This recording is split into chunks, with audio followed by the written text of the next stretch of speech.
Well, hello, everybody.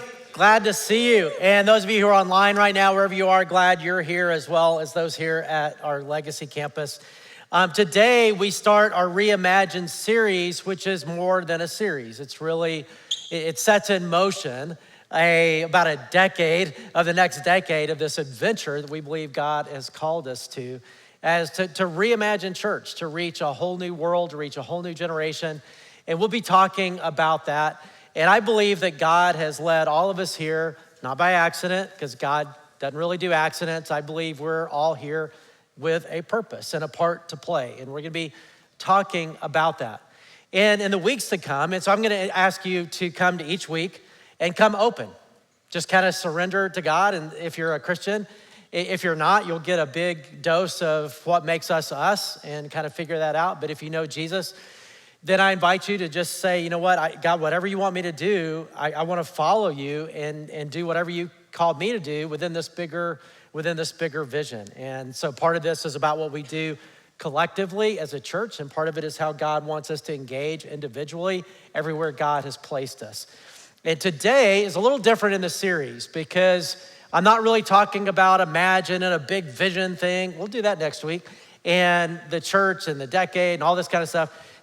We'll start that next week. Today, what I want to do is talk about that very individually. At times in our life where something happens, good, bad, or ugly, that changes the game for us. Like life was going and we kind of had life the way we had it and we were used to that, and then something comes, some kind of transition, some kind of moment, again, good, bad, or ugly, and it changes everything. And how you and I adapt to that is a huge skill in life to be able to roll with those kind of changes. It's kind of like a word that we used, and I'm gonna try to not use this word very much for the rest of my life, but a word I got really tired of in COVID. For one, I got tired of the word COVID, right? But another word that I got really tired of was the word pivot. Anybody join with me on that? And I bet before COVID, I said the word pivot 20 times in my life. I don't know. But in COVID, I felt like I was saying it 20 times an hour. Because as a leader of an organization, I was like, well, how are we gonna pivot? We gotta pivot, gotta pivot, gotta pivot, gotta pivot. And so now it kind of makes me nauseated just hearing the word about pivot, pivot, pivot. In fact, I give you full permission in this talk to boo anytime I say pivot. Because I don't want to say pivoting. I want to pivot away from the word pivot, all right? So no more pivot. But we are going to talk, not about pivot, but about how to adapt, how to reimagine. And that's permissible, okay? How to reimagine and rethink, because that skill is a vital skill that really separates people who thrive from season to season and those who tend to get kind of stuck in a season and who resist and aren't really able to move on. One time in the Old Testament, God was speaking to his people in Isaiah, and he said this: do not think about the things of the past, meaning don't get stuck in the past. See, I will do a new thing. It'll begin happening now. They had a choice. They could get stuck in the past and the familiar and what they knew, or they could walk with God into what he had in the future, what he was doing now. Life kind of works like a book, right? Chapter to chapter to chapter. So you have a chapter and you're in a chapter. All of us are in a chapter, but that chapter is not going to last forever. It's not the way books work. There's another chapter. And sometimes we don't want to turn the page.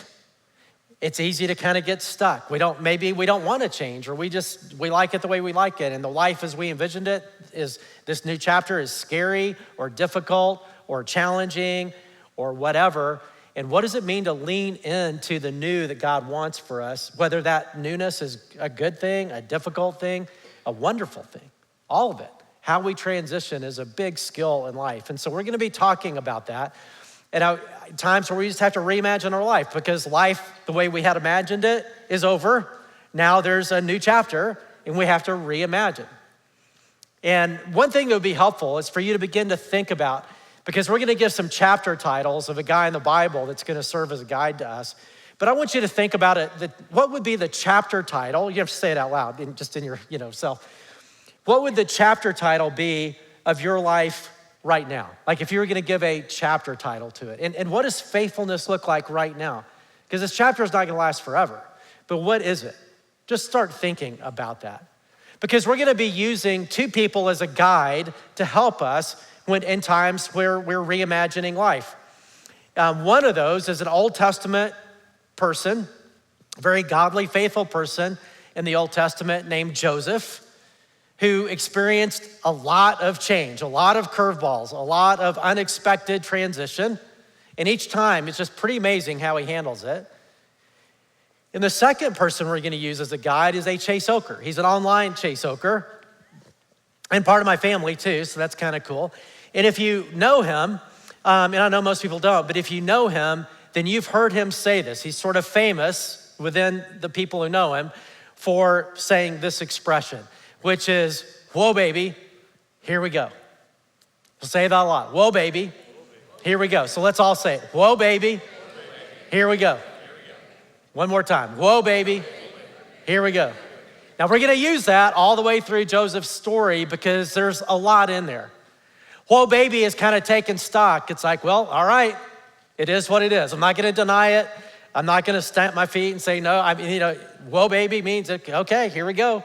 Well, I'd say I messed up. It's whoa, baby is like, okay, it is what it is. I'm gonna adjust. And then here we go is, well, let's go, right? I mean, let's lean into this. Let's be faithful. Let's go. I'm not gonna deny it. I'm not gonna get stuck. So whoa, baby, here we go. So Joseph in the Old Testament. You may be familiar with Joseph. He's the guy with the coat of many colors. If you grew up in Sunday school or something, or you've seen the play or heard about the play, Joseph in the Technicolor Dream Coat. That's Joseph, who was a very key figure in the Old Testament. And we're gonna go chapter by chapter in his life. And the first chapter, I'll call Favored or Favorite Rich Kid. So he had life by the tail. I mean, he was a favorite rich kid. He was in a unique family. Abraham was his great-great-granddad. So you had Abraham, and then Isaac, and then Jacob, and Joseph. So Jacob was his dad. This was the family of promise in the Old Testament, which became the nation of Israel, God's people in the Old Testament era, through whom the Messiah, Jesus, would eventually be born. And they were also a very wealthy family and living in Israel, and they had all this stuff. And Joseph had a lot of brothers, and he was not the oldest. So typically the oldest would be the favored one, but the dad didn't really like the oldest. It was a dysfunctional family. He played favorites, and he liked Joseph, even though he was one of the youngest. And that's why he gave him the special coat to delineate, hey, he's my guy. The rest of you, whatever. And it was also true that he told him, hey, the other brothers had to work and do all this stuff, and Joseph didn't. He was like the supervisor. And his brothers, as you can imagine, did not like this arrangement and were pretty upset about it. They didn't like him. And not only that, I mean, it was kind of like a kid who everybody else, nobody else gets a car when they're 16, but he gets a Lamborghini, and it was kind of that kind of a deal. And so he was also a dreamer, literally. He had dreams, and then God gave him the ability to interpret those dreams. That'll become important in the story later. And so he has this dream as a teenager that one day, and he should have just kept it to himself, but he tells his brothers, and that, hey, this is what this dream means, that one day all of you will bow down to me subserviently, which better to keep to himself. So they didn't like him. They wanted to get rid of him. And one day they had their chance. So they're on the outskirts of their property, and a caravan is traveling through they live in Israel. It's going to Egypt. And it's among this caravan, it's actually human traffickers. It's people who are taking people into slavery and selling people in slavery in Egypt. And so the older brothers, get an idea. Some of you have a frustrating younger brother, This is not a good plan, okay? But this was their plan. They decide to sell him into slavery. And they do. They sell him into slavery in Egypt. But what are we gonna tell Dad? We can't tell him that.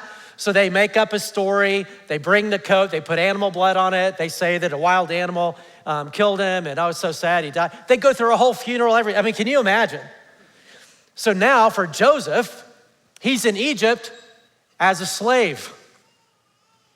Now I want you to do when I point to you, you go, whoa, baby, here you go. So here we go. Whoa, baby, here you go. I mean, that's a whoa, baby. Now he is a slave in another country from being the favorite kid with the Lamborghini, right? That's a massive change. And I'm sure that he had a lot of things to work through. I mean, he could have easily gotten stuck right there of like, this isn't fair, my life's over, all that. But he doesn't do that. It's like, whoa, baby, here we go. He leans into it and does so in a really cool way. So now he's a slave in Egypt. He's sold to a guy named Potiphar, who is a very wealthy, very powerful Egyptian who has a lot of businesses, a lot of estates and that kind of thing. And he decides, his here we go is, well, I'm gonna make the best of it. And if God has me here as a slave to this family, I'm gonna be the best slave ever. And so he pours himself into that, so much so that Potiphar makes him the head of all his businesses, of all his estates. He's like the president of all of his stuff, and Potiphar can go play golf and stuff. And in that arrangement, that would have actually been back in that kind of slavery in Egypt, that would have meant he was actually had a pretty comfortable life. He would have enjoyed some of the wealth and all this stuff, just didn't have freedom, but he did have wealth and responsibility. And life was, relatively good even as a slave. But then there's another wrinkle, another curveball, because Potiphar has a wife. And the wife is kind of bored with Potiphar. And she really likes this young guy named Joseph. And she starts throwing himself at her and trying to seduce him and get him alone with Potiphar's not around, and finds him irresistible. Now, some of you guys here can probably relate to being irresistible, right? And in fact, if you're here or you're online and you're sitting next to maybe your wife or your girlfriend, and by the way, if you have a wife, hopefully you're not sitting next to your girlfriend, that's another sermon. But if you're sitting next to your wife or your girlfriend, I want you right now just to turn to her and just say, honey, I know you can't help it. I'm irresistible. Just go ahead and say that. It'll feel good. Doesn't that feel good? Delusional, but it still feels good, all right? But he really was her irresistible, so and he keeps rebuffing, because he's a godly guy. And one time she really gets offended, and he runs away, she grabs his outer coat, and she has it. She uses that as evidence and makes this false claim that he sexually assaulted her. And Potiphar has to believe that. And now he's put into prison. So he goes from slave to prisoner, which is the next chapter. Whoa, baby. Here we go. This was as bad as a slave was. Think about it. I've never been in a prison in Egypt 3,500 years ago. But it would have not been great. This is not the Four Seasons. This would have been a really miserable, horrible life. And he did not deserve it. He's innocent. And he could have easily, of course, gotten stuck there too. It's like, God, this isn't fair. You're no good. This doesn't make sense. My life is over. I'm bitter. All that stuff could have happened. He could have easily gotten stuck, but he doesn't. It's really amazing. I'm sure he had to work through a lot of feelings, but he goes right into, well, here we go. And he ends up, his mentality is, well, I'm gonna be the best prisoner I can be. I'm gonna follow God even here. And he does, so much so, he's a really great leader, obviously, that he starts doing things in the prison, and the warden sees his gifting, and eventually he is running the prison. And so he's doing that, but then there's another wrinkle that comes. And here's how it comes. So as he's in this prison, he's running the prison, all that, there's two prisoners that come who are officials in the court of Pharaoh. Now at this time, Egypt, the most powerful country in the world at the time, Pharaoh, the most powerful human in the world at the time. And these two officials in Pharaoh's court are sent to that prison. And at the same time, and they each have dreams that are troubling, different dreams, but both of them have a hard time sleeping because they don't know what the dreams mean. They keep having the same dream over and over again. Do you have recurring dreams? I do, but I won't tell them. But we just have time. But they have these recurring dreams, and it's really troublesome, and they don't know what it means. But remember, Joseph, that's kind of his thing. He does that, and God gives him the ability to interpret dreams. So he meets with him and says, hey, look, my God gives me the ability to do this, I'd be happy to interpret your dream. So one guy, the first guy said, well, tells the dream, and then he gives the interpretation. It's basically, he says, okay, well, here's what your dream means. In a few days, you're gonna be found guilty and your head's gonna be cut off. And the guy's like, oh, good, now I can sleep, thank you. And then the second guy, he says, well, your dream's very different. In 3 days, you're gonna be exonerated and you're gonna get out of prison. You're gonna get right back to your life as an official in Pharaoh's court as if this had never happened, and you're gonna get your life back. And he's like, oh, well, good, thanks. Well, in 3 days, both of those things happen exactly as Joseph said. And the guy who gets out says to Joseph, hey man, I'm gonna get you out of here. I'm gonna remember you. Pharaoh and I are like this. Don't worry about it. He goes, and guess what? He totally forgets about that. But years later, Pharaoh, now capture that, okay? Years later. You feel the impact of that? Years later, Pharaoh has a troubling dream. And he's really frustrated because all his advisors and astrologers and all this cannot seem to tell him anything what the dream means. They try, but he's like, no, that's not it, that's not it, that's not it. And he's really grumpy, he's really mad, he's not getting sleep. And then this official remembers, oh yeah, that guy in prison. And he tells the story to Pharaoh. And Pharaoh's like, well, go get him. So the Pharaoh gets Joseph out of prison. He appears before Pharaoh. Pharaoh tells him the dream, and then Joseph interprets it. And basically the interpretation is this. Pharaoh, what this dream means is that for 7 years, there's gonna be bumper crops in Egypt. Like, it's the produce, everything is just gonna be crazy. You're gonna have so much grain, you're not gonna know what to do with. But then, for the next 7 years, there's gonna be a time of devastating famine. And it's gonna be terrible. So the implication, Joseph says, if you're smart, then so 7 years of plenty, because Egypt was like the breadbasket of the ancient world, for those 7 years of plenty, you'll store up grain so that in the 7 years of famine, you'll be fine. And Pharaoh is so impressed, and he knows his reputation from Potiphar, from even prison and all that he's like, you know what, you're my guy. You're gonna be the one that's gonna lead this effort. It's such a big effort that eventually he's so impressed with Joseph that he makes Joseph co-Pharaoh, which is the next chapter in his story, co-Pharaoh. It's like Pharaoh is chairman and Joseph is CEO. Joseph is actually running Egypt and in Pharaoh's name, not only doing this project, but running the country. And now he's the second most powerful person in the world, which is one of those things of like, how did that happen? How do you go from a foreigner to a slave to a prisoner to now a co-Pharaoh, the CEO of Egypt? Is pretty insane. It's one of those times in life, I don't know about you, but I want you to think back to your life like when you were 18 years old, and I know some of you are younger than that, but just go with me if you're older. Let's say, think back to when you were 16, 17, 18 years old, and what did you think your life would be like now? If you're younger, just go back to when you're 10, okay? But let's say 16, 17, 18, and you're thinking about what your life would be like now. For one thing, like some of you are like 40, which when you were 18, it was like, that's ancient. Are you still alive when you're 40? All that. I don't. But think about your life now. How close does it match what you thought your 16-year-old self thought your life would be like right now? Where you thought you'd be, what you'd be doing, all that. My guess is it's pretty different. Well, this was an extreme example of that.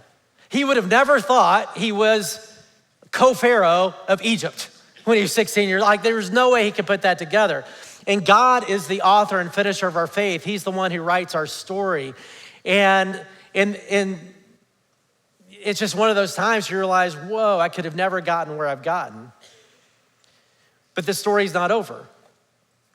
The next part of the chapter, the next chapter of his story rather, is Savior, So he goes from co-Pharaoh to Savior. We're talking about Savior of the people of God, through whom the Messiah, Jesus, would come, the family of promise, and then things really start to make sense. So here's what happened. So Joseph does the 7-year thing of storing up grain, building more and more warehouses of grain. And they've got all this extra grain, crazy amount of grain. And then the famine starts. And it turns out, just like the dream, just like the interpretation, 7 years of famine. But the famine isn't just in Egypt. It's all over the Middle East. It's all over that part of the world, including Israel, where Jacob and the brothers are. And 2 years into the famine, they're in trouble. They have no food. They have resources, they have money, they have silver, they have gold, but they have no food.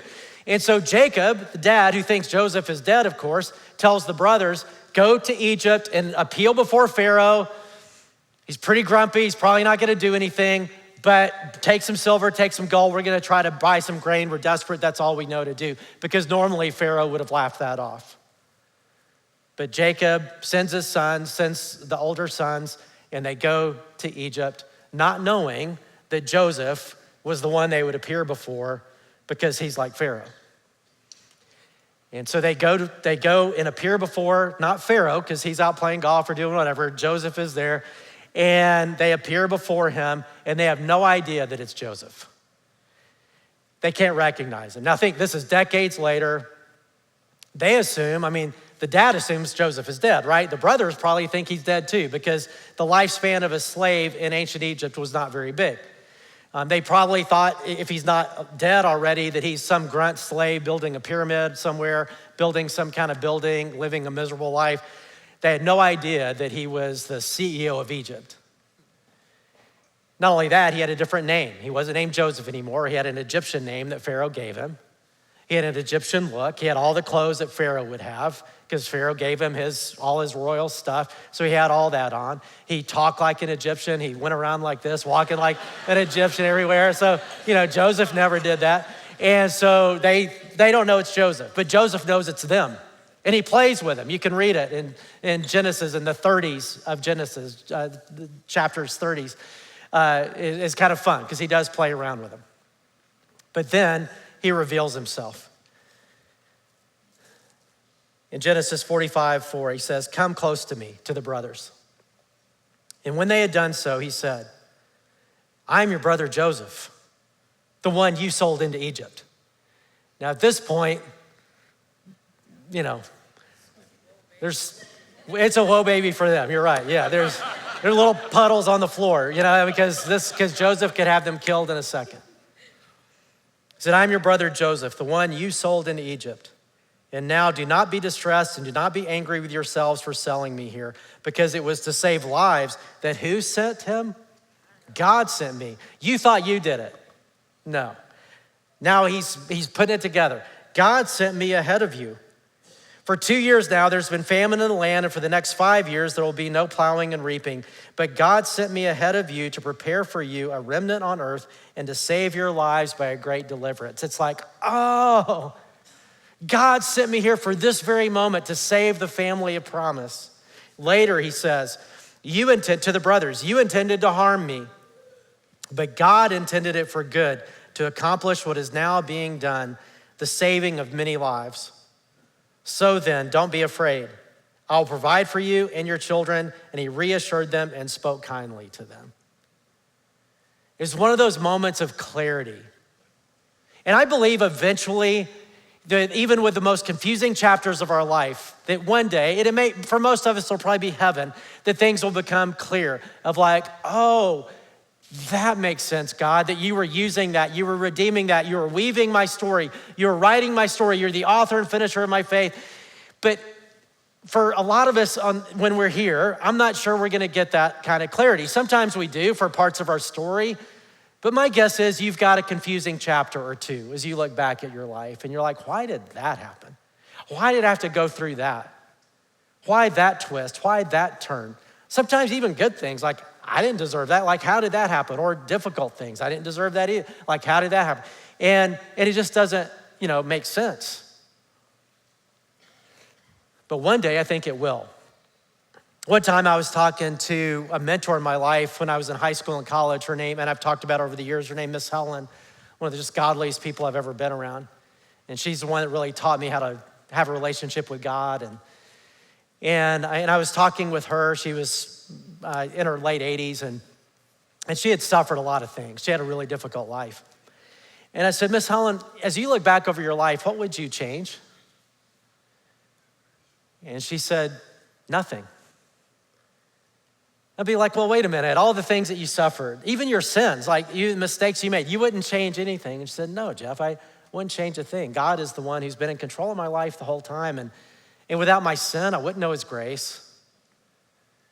Without what I've suffered, I would not know him. I would not have been broken and had him heal me and pull me toward himself. I wouldn't change one thing. That's faith in the perspective of time, looking back. And sometimes we do have moments of clarity like Joseph got, but when we don't, then what it means to go through these times in our life, the different chapters, what's on us to do is to trust God.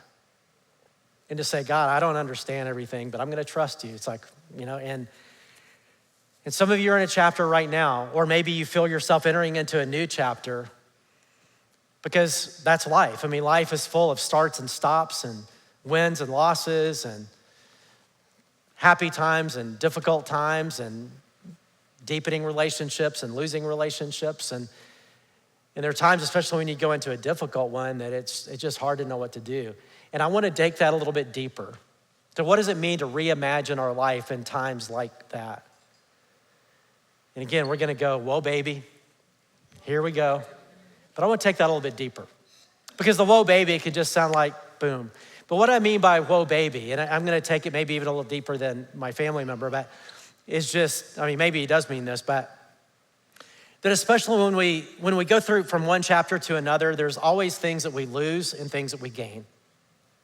And I think to live fully into what we gain and to go, here we go, and to live fully like Joseph did into that new chapter, I do think part of taking stock is actually grieving what we're losing, especially in a time of significant loss, to allow ourselves to grieve.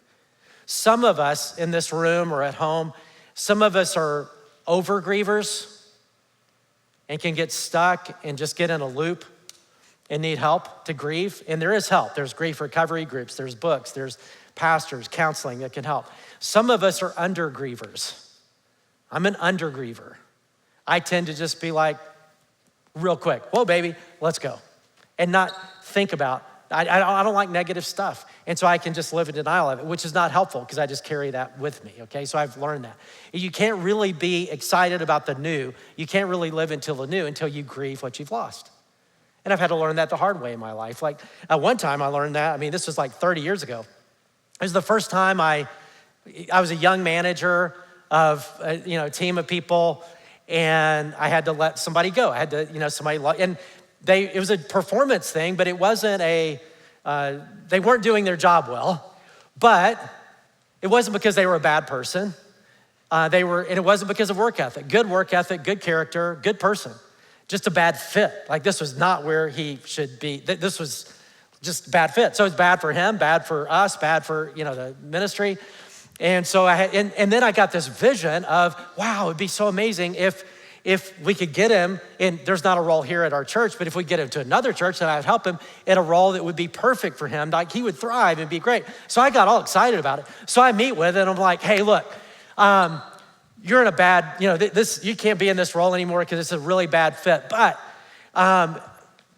this is what I think you are and where you fit. And I'm gonna help you get there. And it's gonna be amazing and you're gonna love it. And your whole life is gonna get so much better.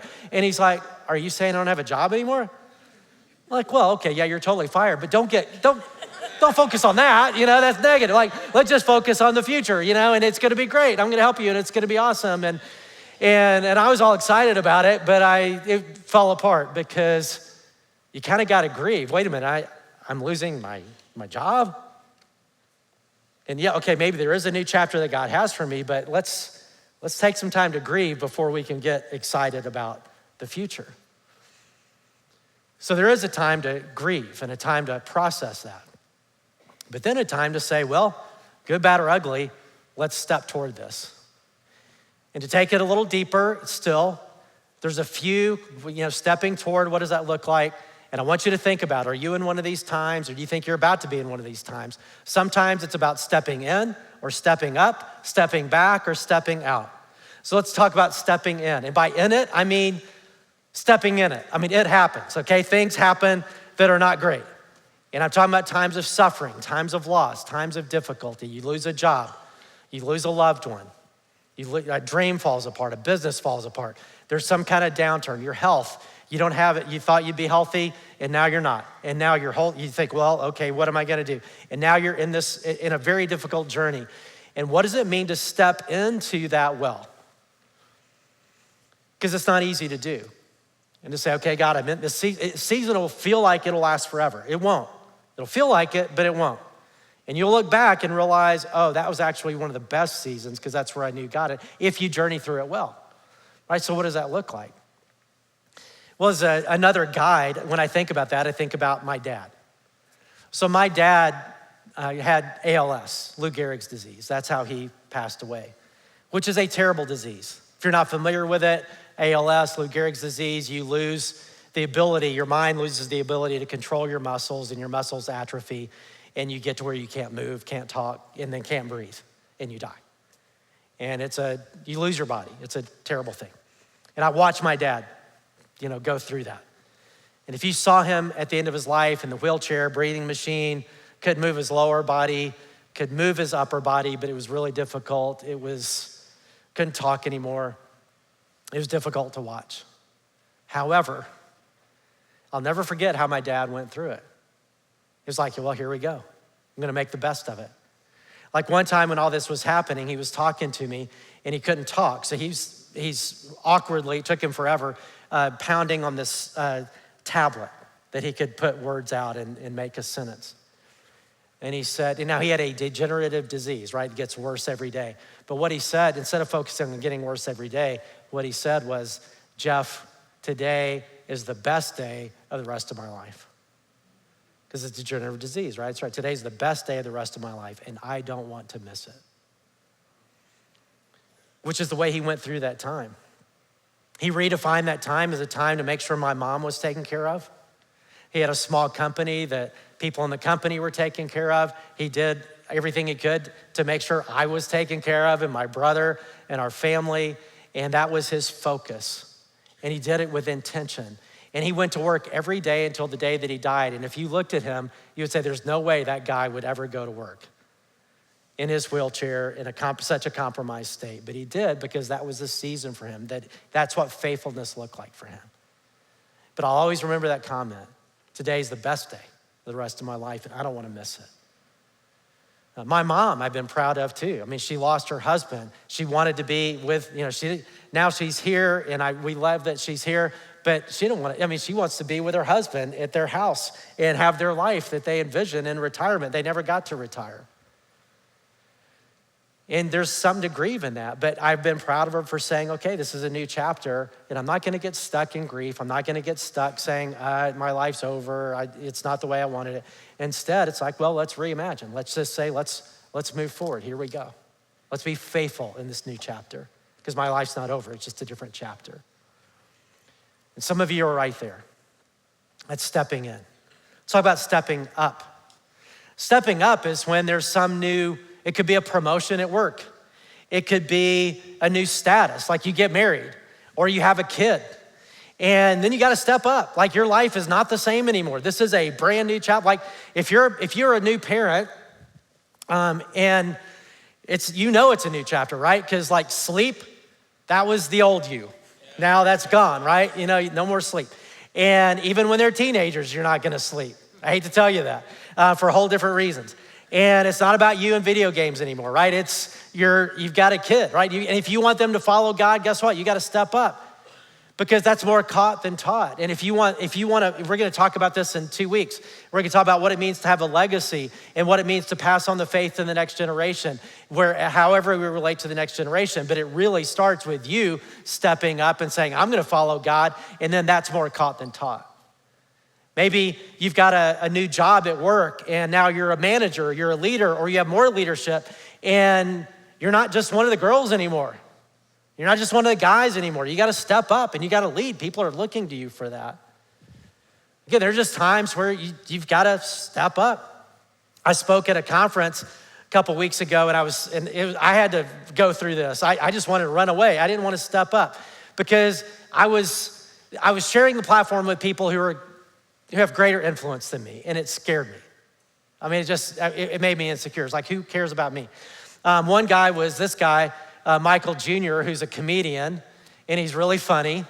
So he was before me. And when you're before a comedian, when you come after a comedian, that's no good, right? So I felt the pressure to be as funny as that guy. But it was him, and then I went immediately after him. The next one was this guy named Craig Rochelle, who is the pastor of the largest church in the country.